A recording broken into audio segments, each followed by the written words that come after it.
안녕하세요. 통합과학 6차 시수업입니다. 오늘은 원소들의 주기성에 대해서 배워보도록 합시다. 우리가 지금까지 배운 별의 진화 과정에서 많은 원소들이 형성이 됐었죠? 오늘은 이 원소들에 대해 한번 살펴보도록 할게요.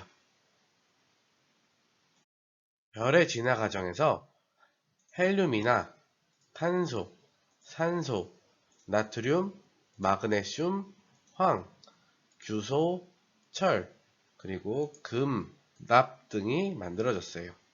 그 결과 현재까지 알려진 원소는 약 120여 종이 있어요. 과학자들이 이 원소들을 어떤 일정한 규칙에 따라 쭉 나열을 해봤더니 주기적으로 비슷한 성질을 나타내는 원소가 있음을 알게 됐어요. 그래서 이번 단원에서는 원자와 원소, 그리고 그 원소들 사이에서 나타나는 주기성을 정리한 주기율표 및 그에 관련된 지식들에 대해서 살펴보도록 하겠습니다. 본격적으로 들어가기 전에 원자와 원소의 개념이 혼동이 온 친구들이 있을 것 같아요. 그래서 정확한 개념을 파악하고 넘어가도록 할게요. 정의부터 볼게요. 원자란 물질을 구성하고 있는 기본 입자예요. 원소는 물질을 구성하는 기본 성분이에요. 입자와 성분. 정의는 이렇게 나와 있는데 명확하게 와닿지가 않죠? 그래서 예시를 들어서 한번 설명을 해볼게요. 원자가 입자라고 했고 원소는 성분이라고 했어요. 그러면 첫 번째 예시로 물 분자를 한번 예시로 들어볼게요. 물 분자를 이루고 있는 원자와 원소의 개수를 한번 세어보도록 할게요. 원자는 입자 알갱이라고 생각하면 돼요. 알갱이가 몇 개 있는지를 세면 되겠죠? 그래서 H2O, 즉 물에는 H 2개와 O 1개가 있죠. 따라서 알갱이가 몇 개가 있어요? 총 3개가 있다고 할 수 있겠죠? 원자는 3개가 있다고 하면 되는 거예요. 그렇다면 원소는 어떤 성분이 있는지를 보면 되니까 H와 O, 즉 H 1가지, O 1가지, 총 2가지의 원소가 있다고 볼 수 있겠죠? 이렇듯 원자를 셀 때는 개수를 세면 되고요. 원소를 셀 때는 가지수를 세면 됩니다. 두 번째 예시를 한번 볼게요. C6H12O6는 포도당이에요. 포도당을 구성하고 있는 원자의 개수는 탄소 6개와 수소 12개, 그리고 산소 6개로 이루어져 있기 때문에 원소는 성분만 세면 된다고 했었어요. CHO, 즉 탄소, 수소, 산소 총 3가지의 원소로 이루어져 있다고 할 수 있겠죠? 다시 원자는 몇 개였다고요? 원자는 24개, 원소는 3가지라고 생각하면 될 것 같아요. 이렇게 예를 들어서 설명을 하니까 원자와 원소의 개념이 조금은 명확하게 다가올 거라 생각해요. 그러면 우리가 왜 원자와 원소를 헷갈려 하는지 또 다른 예를 한번 들어볼게요. 일산화탄소가 있어요. 일산화탄소의 화학식은 CO예요. 이건 여러분들도 해볼 수 있겠죠. 일산화탄소를 구성하고 있는 원자의 개수는 탄소 1개, 산소 1개, 총 2개죠. 그렇다면 원소의 개수는 어떻게 될까요? 탄소와 산소 2가지라고 할 수 있겠죠. 어때요? 2개와 2가지 같죠. 그래서 이렇게 원자와 원소가 혼용되어 쓰이기도 하는 것처럼 보이기도 하고 여러분에게 혼동을 주기도 해요. 하지만 명확하게 개념을 구분지어서 알아둬야겠죠? 그러면 원소에 대해서 조금 더 정리를 해볼게요. 방금 전에 이야기했듯이 물질을 구성하고 있는 기본 성분이에요. 기본적인 성분이기 때문에 더 이상 다른 성분으로 분해되지 않아요. 현재까지 밝혀진 원소는 약 120여 종 정도고, 그리고 원소와 원소가 만나서 화학 결합을 통해 다양한 물질들을 형성하게 됩니다. 예를 들어 원소, 탄소와 수소, 산소가 있다고 가정했을 때 이 원소들로부터 만들어질 수 있는 물질들을 한번 볼게요. 맨 처음에 일산화탄소가 있겠죠. 탄소와 산소가 만나서. 그러면 이번엔 산소와 산소가 만나서 산소를 만들어낼 수도 있겠고, 즉 산소 원자가 만나서 산소 분자를 만들어낸 거겠죠. 그러면 이번엔 산소와 수소가 만나서 물을 만들어내고, 또 산소와 수소가 여러 개가 만나면 이렇게 과산화수소가 만들어지기도 해요. 여기서 하고 싶은 말은 원소의 종류에 따라 이 원소들이 결합해 만들어지는 물질의 종류가 원소의 개수보다 훨씬 많다라는 거예요. 즉, 지금까지 밝혀진 원소가 120여 종이 있다고 했는데, 그러면 이들의 결합으로 이루어진 물질은 훨씬 더 많다라는 거겠죠. 밝혀진 원소들이 120여 종이 있다고 했었죠. 과학자들이 이들을 일정한 규칙에 따라 나열을 하다 보니까 주기적으로 비슷한 성질을 보이는 원소들이 나타났어요. 그래서 이러한 주기적인 성질을 뭐라고 얘기했느냐? 주기율이라고 얘기했어요. 그래서 주기율은 무엇이냐? 원소를 원자 번호 순으로 나열했을 때 화학적 성질이 비슷한 원소가 규칙적으로 나타나는 성질을 주기율이라고 이야기해요. 그리고 이것을 표로 나타낸 것을 바로 주기율표라고 합니다. 주기율표를 나타낼 때에는요, 비슷한 성질을 갖는 원소들을 같은 세로줄에 배열을 해요. 현재 사용하고 있는 주기율표가 만들어지기까지 주기율표의 역사를 한번 살펴보도록 합시다. 멘델레예프라는 사람부터 볼게요.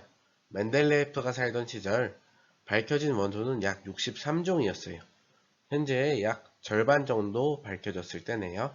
멘델레예프는 63개의 원소들을 원자량 순서대로 나열해서 비슷한 성질을 가진 원소가 같은 세로줄에 오게 만들어서 아까 봤던 주기율표 같은 모양을 만들었어요. 이분이 특이했던 게 뭐냐면 배열을 하다가 빈칸을 뒀어요. 빈칸을 두었던 이유는 여기에 들어갈 원소가 아직 발견되지 않았다는 뜻이었어요. 빈칸의 원소가 언젠가는 밝혀질 텐데 이들의 성질은 어떠어떠할 것이다 라고 예측을 했었어요. 그리고 시간이 지나며 그러한 성질을 가진 원소들이 발견이 된 거예요. 이 사람은 천재라고 부를 수 있겠죠? 이렇게 대단한 주기율표를 만든 사람이기도 하지만 실제로 화학적 성질이 맞지 않는 부분이 많다라는 한계점을 가지고 있었어요. 그래서 멘델레예프가 주기율표를 논문으로 발표하고 40년이 지나서 모즐리라는 사람이 이 주기율표를 보완하게 됩니다. 모즐리는 무엇을 알아냈냐면요. 이 원소들이 주기적인 성질이 멘델레예프가 나열한 원자량 기준이 아니라 원자 번호를 기준으로 했을 때 그 주기율이 잘 들어맞더라 라는 것을 알게 되었어요. 그래서 현재 사용하고 있는 주기율표와 유사한 주기율표를 발표하게 됩니다. 모즐리가 주기율표를 발표한 이후 더 많은 원소들이 현재까지 발견되게 되고요. 현재 사용되고 있는 주기율표는 이러한 모습을 나타내고 있어요. 원자 번호 순서대로 원소들을 나열을 하다가 비슷한 성질을 갖는 원소들이 같은 세로줄에 오게끔 표를 만들었어요. 멘델레예프는 원자량 순서대로 나열해서 한계가 있었고 모즐리는 원자 번호 순서대로 나열을 해서 현재의 의미와 비슷한 주기율표를 만들어냈어요. 그러면 원자량과 원자 번호가 무슨 차이인지를 알고 있어야겠죠? 원자량이 뭐고 원자 번호가 무엇인지 한번 알아보도록 합시다. 원자의 구조를 보면 가운데에 원자 핵이 있고 그 주변을 전자가 돌고 있어요. 그리고 이 원자 핵은 양성자와 중성자로 이루어져 있죠. 우리가 일반적으로 얘기하는 이 원자는요, 전기적으로 중성을 띄어요. 그 말은 뭐냐? 전하를 띄지 않는다는 거예요. 그러면 원자가 전기적으로 중성이 되면, 즉 전하를 띄지 않으려면 어떤 입자의 개수와 어떤 입자의 개수가 무조건 같아야 할까요? 그건 바로 양성자의 개수와 전자의 개수가 같아야지 전기적으로 중성을 나타낼 수 있겠죠? 양성자는 전기적으로 플러스의 전하를 띠고 전자는 마이너스의 전하를 띠니까 각각의 개수가 같아야 전기적으로 0, 즉 중성을 띨 수 있는 거예요. 양성자의 수와 전자의 수가 같아야 원자가 전기적으로 중성을 나타낼 수 있다고 했었는데, 그러면 이 양성자의 수와 원자 번호가 어떤 관계가 있을지 한번 생각해 볼까요? 답을 먼저 말하자면 양성자의 수와 원자 번호가 같다 라고 생각하면 될 것 같아요. 양성자의 개수가 1개면 원자 번호 1번이라고 생각하면 돼요. 그러면 양성자의 개수가 3개면 원자 번호 3번이라고 할 수 있겠죠? 그러면 원자 번호의 의미는 여러분이 알 거라고 생각해요. 그러면 원자량은 무엇을 의미할까요? 원자들의 질량을 의미해요. 원자의 질량이란 원자 하나의 실제 무게를 의미한다고 생각하면 돼요. 좀 더 명확하게 얘기하자면 원자량은 탄소의 원자량 12를 기준으로 나머지 원자의 상대적인 질량을 잰 거예요. 이 원자량의 개념에 대해서는 나중에 화원, 화투에 들어가서 좀 더 자세하게 배우게 될 거예요. 그러면 궁금한 게 하나 생겨요. 양성자의 수와 전자의 수가 같다면 양성자의 수와 중성자의 수는 같지 않나? 라는 생각을 하는 친구도 있을 것 같아요. 양성자의 개수와 중성자의 개수는 같을 수도 다를 수도 있어요. 이건 동위원소의 개념과 관련이 있는데요. 동위원소의 개념이 궁금한 친구들이 있다면 따로 검색을 통해서 한번 찾아보면 좋을 것 같아요. 다음으로 원자핵 주변에 전자가 돌고 있다고 했었잖아요. 양성자의 수와 같은 수의 전자가 돌고 있겠죠? 그림에 또 나온 것처럼 양성자의 개수가 3개면 전자의 개수도 3개인 거 보이죠? 이때 전자가 돌고 있는 궤도가 있는데요. 이 궤도를 전자 껍질이라고 얘기를 해요. 원자핵으로부터 가까운 것이 첫 번째 껍질, 그리고 두 번째 껍질, 그 다음에 세 번째 껍질 순으로 계속 증가하게 돼요. 첫 번째 껍질에는 전자가 최대 2개까지 들어갈 수가 있어요. 그리고 두 번째 껍질에는 전자가 최대 8개까지 들어갈 수가 있습니다. 그러면 세 번째 껍질에는 마찬가지로 8개의 전자가 들어갈 수 있게 돼요. 그러면 전자가 각 껍질에 최대치로 차게 되면 어떻게 되느냐? 원자가 안정해지게 됩니다. 이 정도만 알고 있으면 될 것 같아요. 그러면 이제 현대의 주기율표를 한번 보도록 합시다. 현재 사용하고 있는 주기율표는요, 원소들을 원자 번호 순서대로 쭉 나열을 하다가 비슷한 화학적 성질이 나타나는 애들을 같은 세로줄에 오도록 표를 만든 거예요. 애니메이션에서 볼 수 있듯이 일쪽은 세로줄을 나타내는 거고 각 족마다 여러 원소들이 있죠. 그리고 주기, 세로줄에는 성질이 비슷한 원소들이 온다고 했어요. 이 세로줄을 앞으로 족이라고 부를 거예요. 세로줄을 족이라고 해요. 족은 1족부터 시작해서 2족, 3족, 4족 쭉쭉쭉 나가가지고 18족까지 있어요. 세로줄을 족이라고 한다면 가로줄은 주기라고 해요. 주기는 1주기부터 시작해서 1, 2, 3, 4, 5, 6, 7주기까지 있어요. 현재 118번까지 원소가 있는데요. 우리는 1번부터 20번까지의 원소만 보면 돼요. 선생님은 대학교 다닐 때 여기 있는 수은까지 80번까지 외웠었는데 여러분은 20번까지만 외우면 되니까 외우기 편하겠죠? 그래서 1번부터 20번까지 원소들을 체크해서 네모칸으로 표시를 해봤더니 어떤 부분에 원소들이 빠지게 되냐면 3족부터 12족까지 원소들이 빠지게 돼요. 그래서 1번부터 20번까지 원소들을 쭉 나열을 해보면 족이 1족, 2족에서부터 출발해서 3족부터 12족까지는 빠지고 그리고 13족부터 18족까지 가게 됩니다.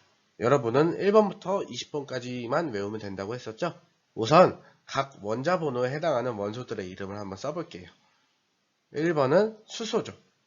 2번은 헬륨, 3번 리튬, 4번 베릴륨, 5번 붕소, 6번 탄소, 7번 질소, 8번 산소, 9번 플루오린, 10번 네온, 11번 나트륨, 12번 마그네슘, 13번 알루미늄, 14번 규소, 15번 인, 16번 황, 17번 염소, 18번 아르곤, 19번 칼륨, 20번 칼슘까지 이렇게 쭉 말하니까 많아 보이는데 우리 손가락, 발가락까지 다 하면 20개니까 금방 외울 수 있겠죠? 그리고 세로줄에는 성질이 비슷한 원소가 자리한다고 했었어요.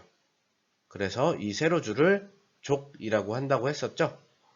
그러면 왜 세로줄에 있는 원소들은 화학적 성질이 비슷할까요? 이는 원자과 전자의 수가 같아서 비슷한 성질이 나타나게 돼요.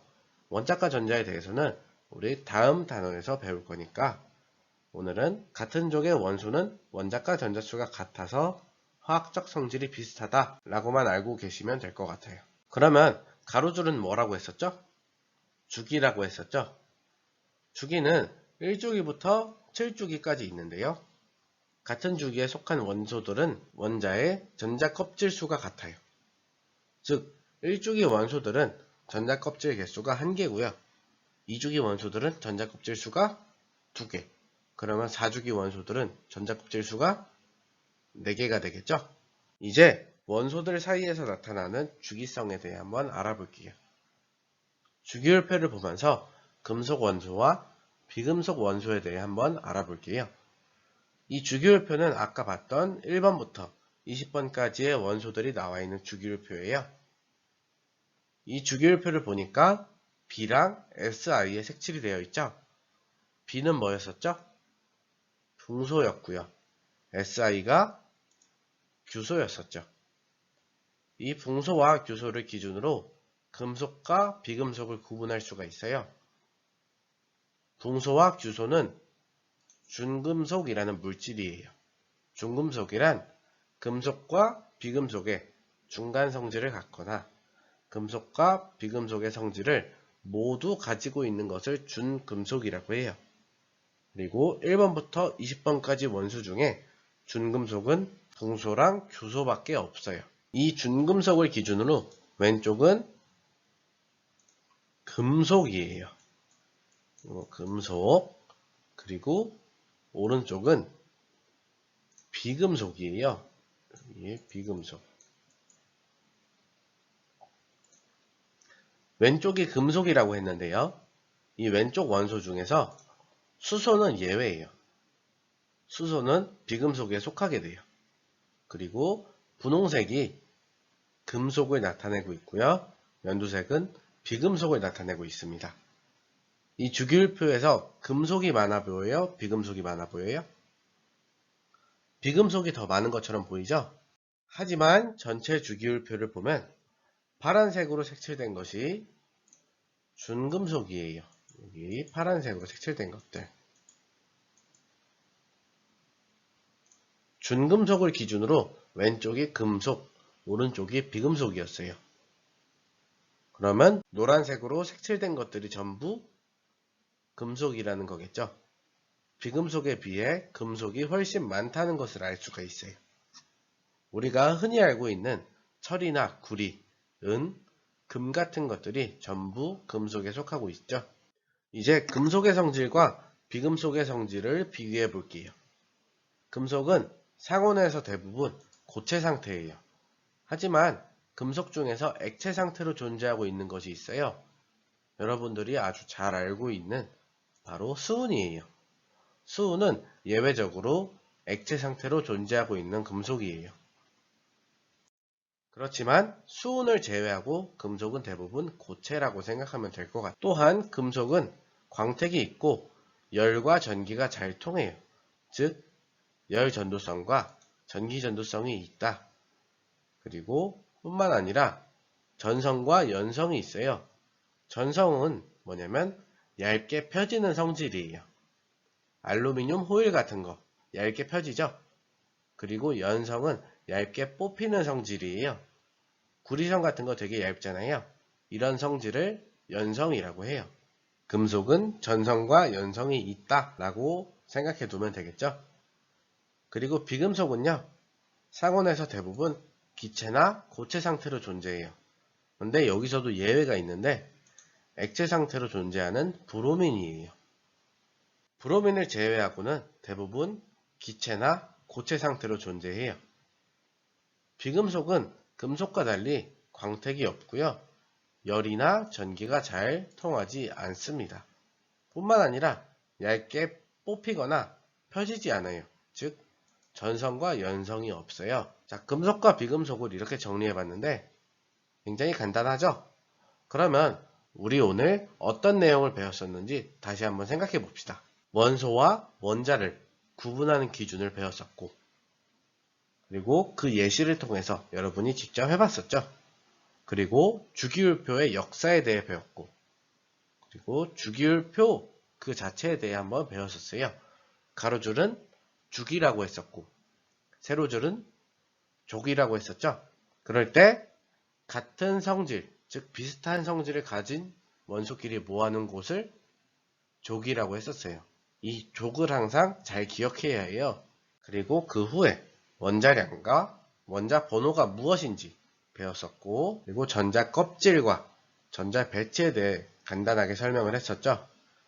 그리고 1번부터 20번까지의 원소들에 대해 배웠었고, 마지막으로 방금 전에 했던 금속과 비금속을 구분하는 기준에 대해 배웠었어요. 오늘 내용이 많아서 여러분들이 잘 정리를 해놔야 할 것 같아요. 그러면 마지막으로 선생님이 함께 올려준 형성평가를 풀어보고 오늘 수업을 한번 마치도록 하겠습니다. 모두 수고하셨습니다. 안녕.